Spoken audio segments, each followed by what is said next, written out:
What's up, everybody? Welcome back to Studio Day Heffrey. It's Jeff Kavanaugh along with my dog Stompface reporting for you here. We'll be on G-Bag Nation here from 2 to 7 today on The Fan. But want to give you some good news. If you're a Lincoln Riley to the Cowboys kind of guy, if you want you some Lincoln Riley in your life, how about this? We've got evidence that it could be going down. Now, you've probably heard before about, well, Lincoln Riley knows the Joneses. He talked to Steven about his son, John Steven, before he went to Arkansas, and yada, yada, yada, yada, yada, yada, yada.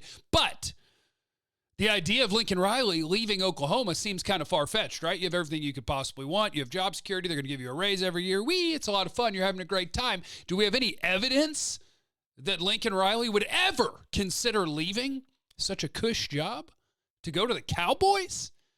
I don't know. But here's our first shred of evidence. If you want a shred, I got a shred for you. Thanks to our guy, Bobby Belt, who, if you're not following Bobby Belt on the Twitter at BobbyBeltTX, you're crazy. He works with Jane Slater on NFL Network, and he has lots of awesome sources and gets some good information for you. There's a guy named Brock Vandagriff, which is a sweet name. Oh, it's Vandagriff. Of course it is. Number one quarterback in the 2021 class.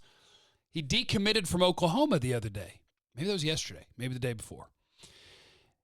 Why does that matter?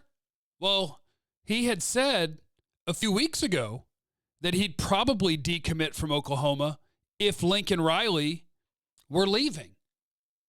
He said the Lincoln Riley aspect in that offense is, why he was going to Oklahoma. He was planning to stay close to home and playing in the SEC.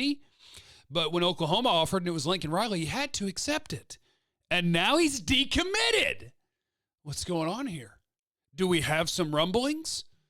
It's my guy. That's who I want. I want Lincoln Riley. I know some people don't want the college head coach because they haven't been in the NFL. I want the X's and O's brain. You pair Lincoln Riley with a veteran defensive coach.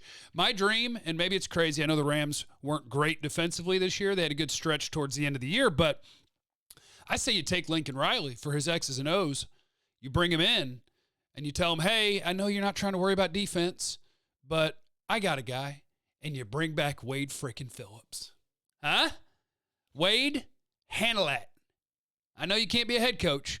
Handle the defense. Be you. Do what you do.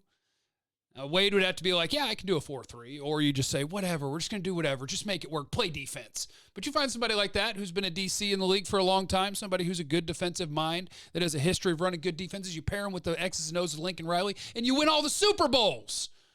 Sorry, I'm just trying to win the Super Bowls. And we finally have evidence that maybe Lincoln Riley would be leaving OU. It's just one little piece. But hey, you grasp for straws when you're trying to get Lincoln Riley here. All right, folks. I'll talk to you today on the radio, and I'll be back here on the channel. Make sure you're subscribed and checking 1053thefan.com every day.